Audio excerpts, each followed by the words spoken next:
Are you looking to get into Warhammer Age of Sigmar, but you're not sure which army you want to play as? Well, that makes sense because there are 23 different factions to pick from, all with very cool lore, playstyles, and models. So in this video, we're going to take a look at every single one of those factions so that you can be sure that you've made the right selection for your journey into the mortal realms. A quick disclaimer, in order to make sure this video isn't forever, we're going to be taking little snapshots of every single army, and we won't be covering every little detail. So if I miss any information that you thought should be included here, I apologize, and you can always share it down below. In the future, I do plan to do some individual videos for each faction where we go into a deeper dive of the lore, the playstyle, and the models that are featured in that faction. Finally, you can use the chapters to jump around and check out the factions that you are most interested in. And if you could leave a comment and a like on the video because that would be greatly appreciated. We are starting with the Forces of Order.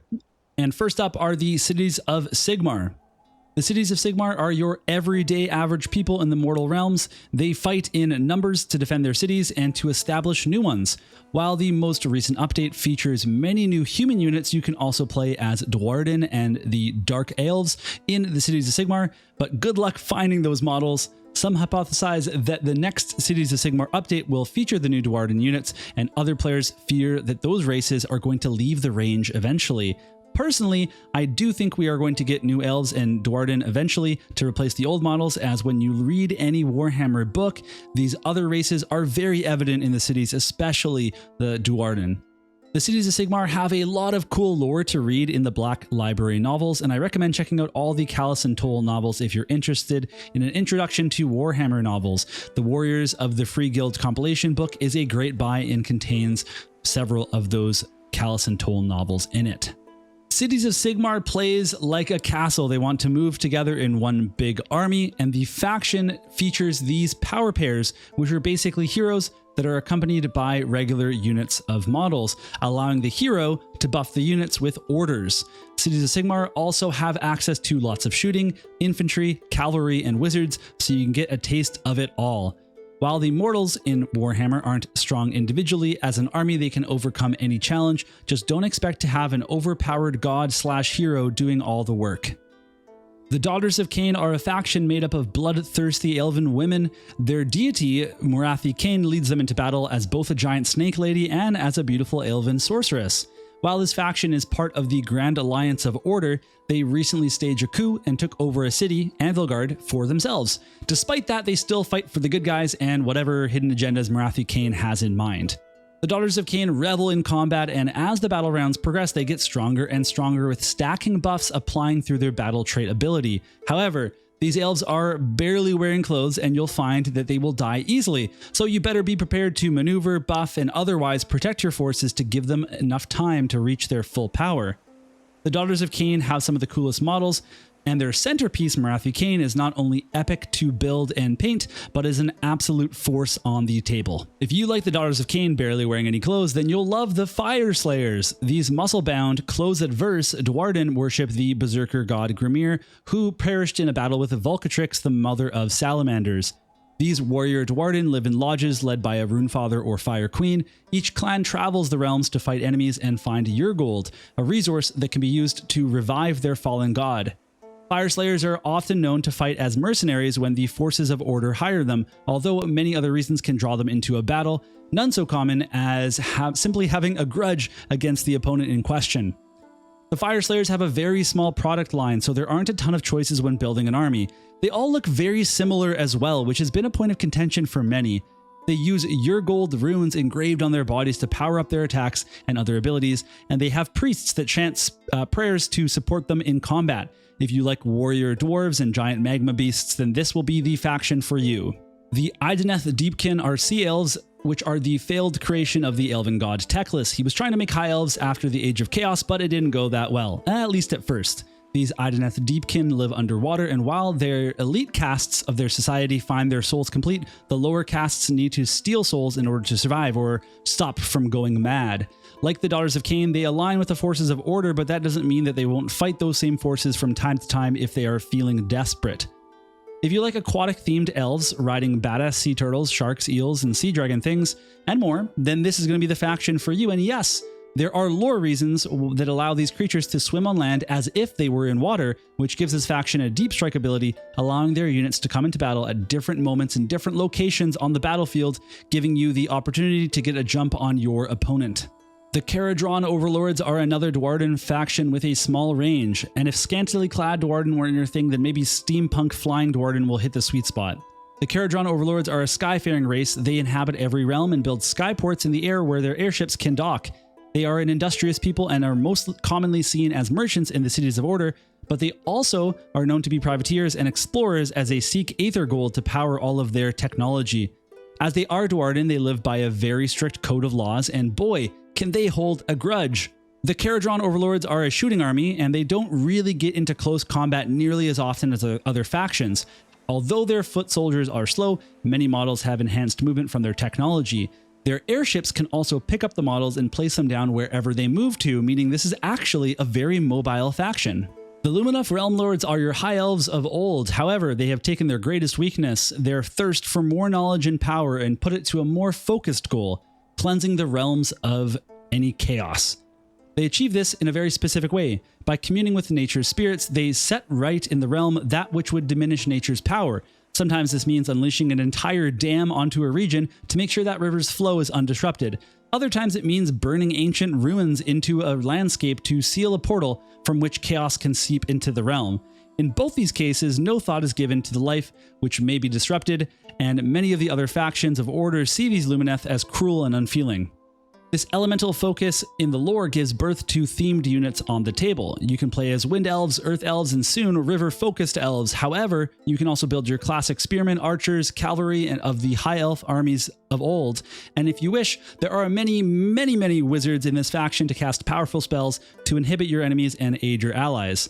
In previous editions, the Lumineth Realm-lords had a lot of bookkeeping and were widely known to be not fun to play against. However, that is all changing in 4th edition, and Lumineth faction will be an excellent place for new and old players alike. One warning though, this is one of the harder factions to paint, so please keep that in mind if you're brand new to the hobby. That being said, I started with this faction, so if I can do it, literally anybody else can. When you were little, playing with dinosaurs was cool, until it wasn't, but now it can be cool again as an adult with your very own Seraphon army. These lizardmen have a rich lore that goes back to the old world.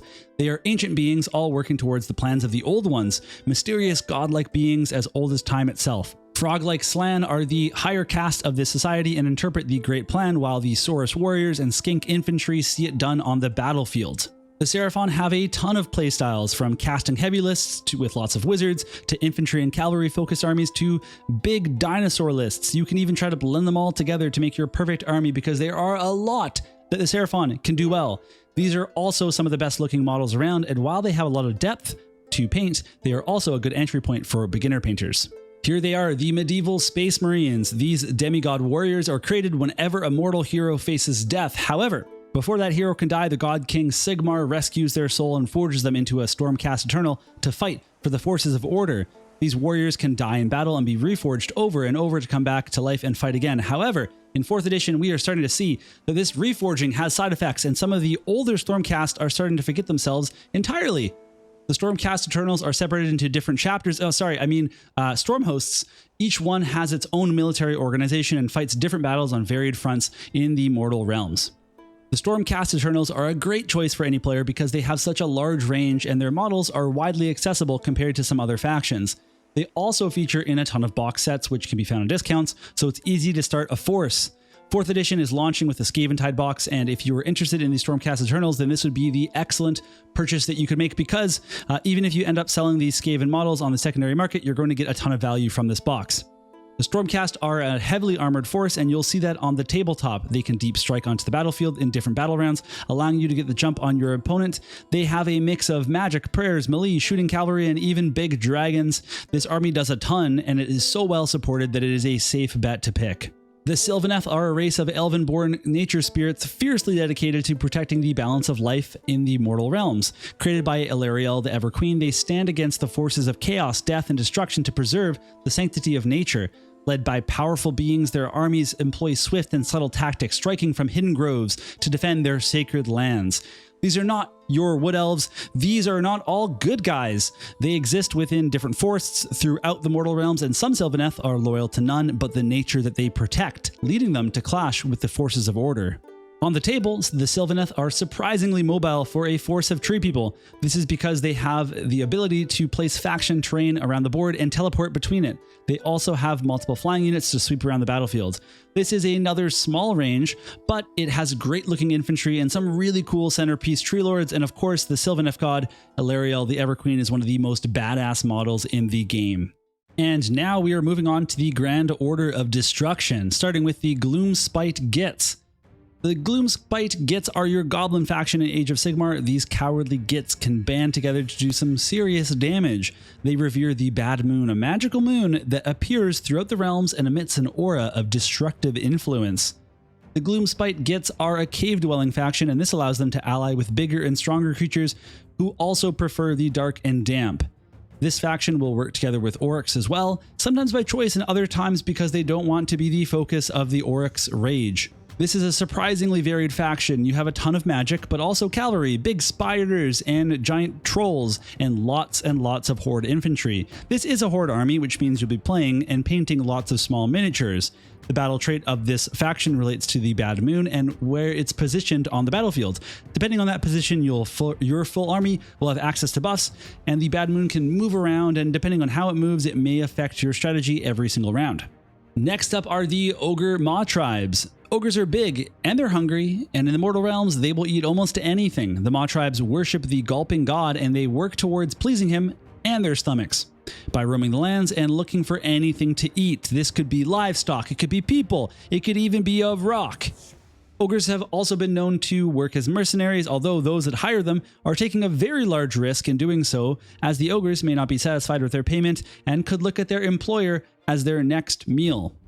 The ogres have some pretty cool models. You can find them riding mammoths, rams, carrying large cannons. It's a smaller force because your models are so big, so you won't have as many on the tabletop, but keep in mind each ogre can really pack a punch.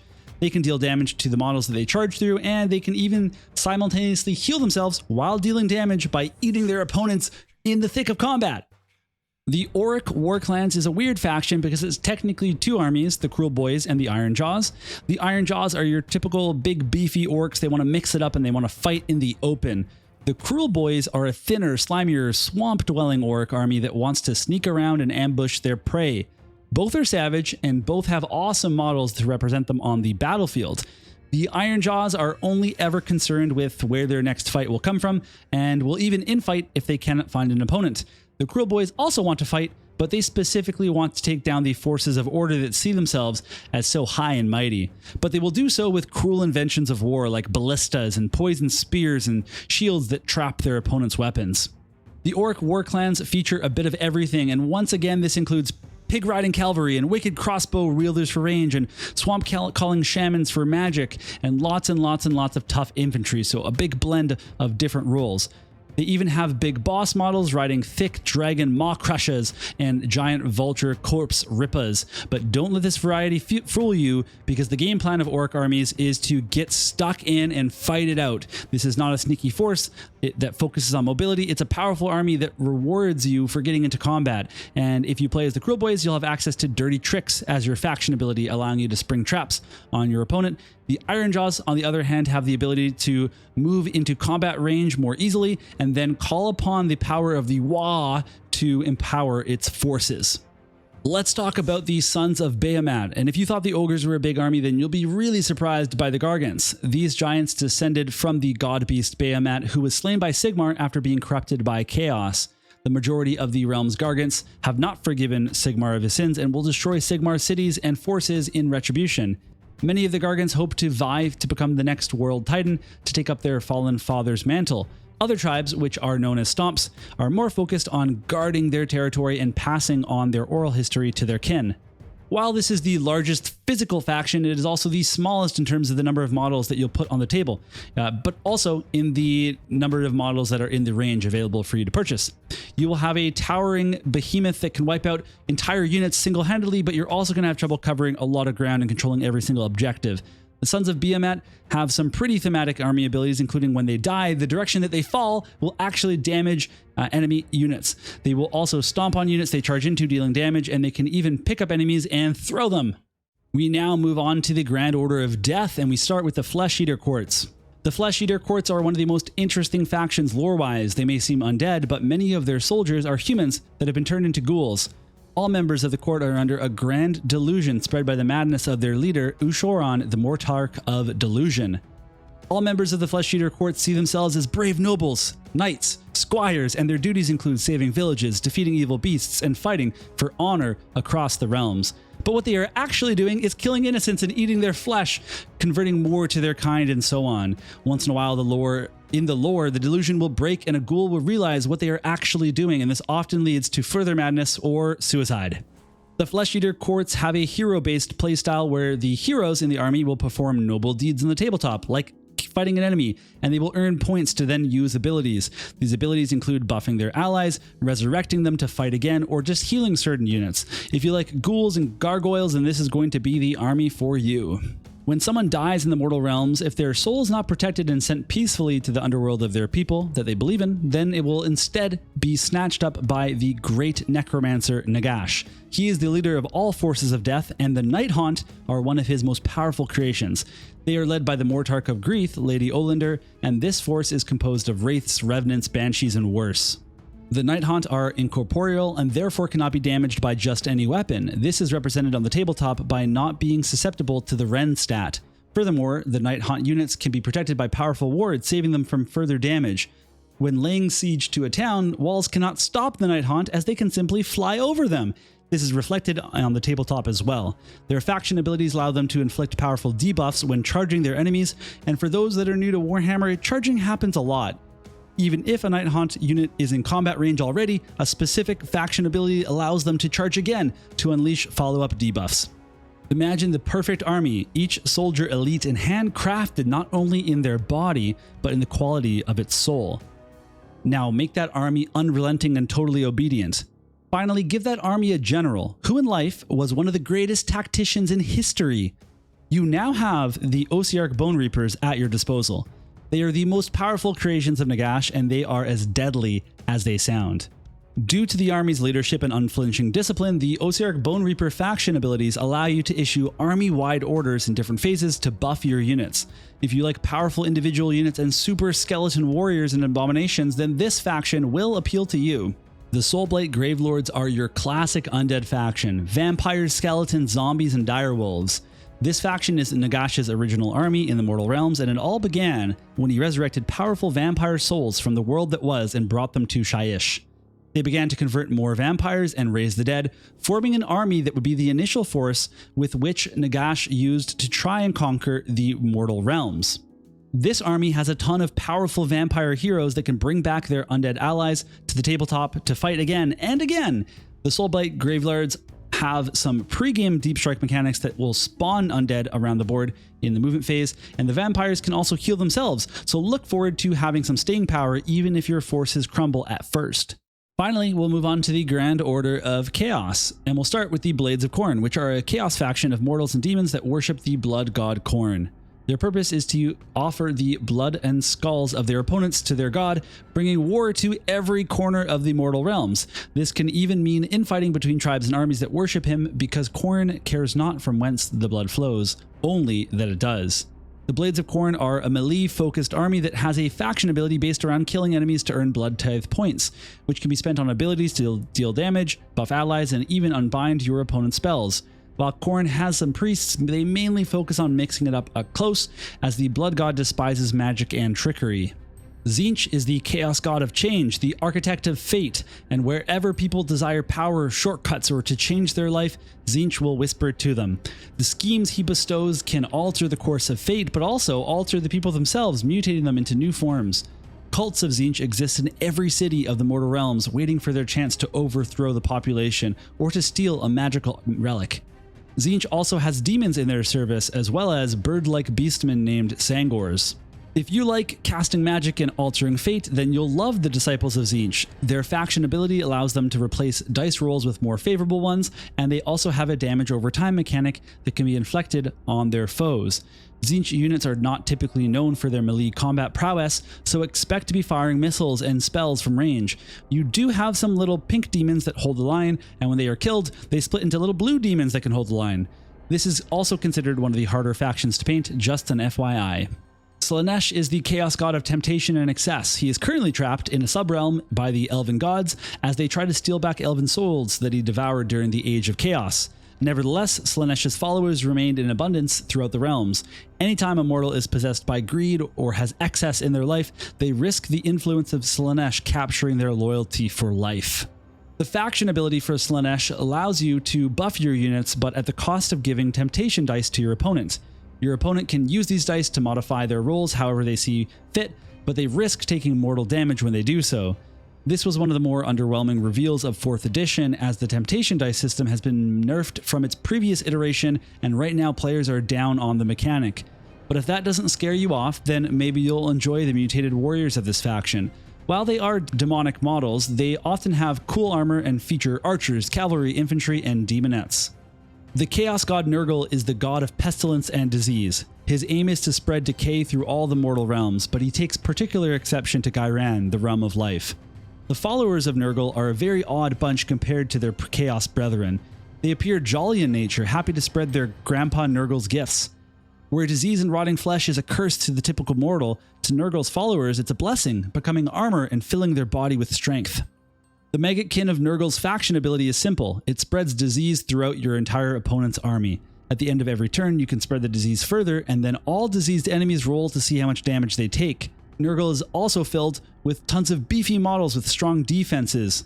If you like hulking monstrosities and demons covered in blisters, then this will be the army for you. In very recent lore, the minor chaos god, the Great Horned Rat, has been elevated to the pantheon of chaos gods, and his followers, the Skaven, are quite chuffed at this fact. The Skaven are a cowardly race of ratmen breeding in tremendous numbers and literally flowing into the mortal realms to destroy them. They have a clan system that organizes their ranks and provides direction for their destruction.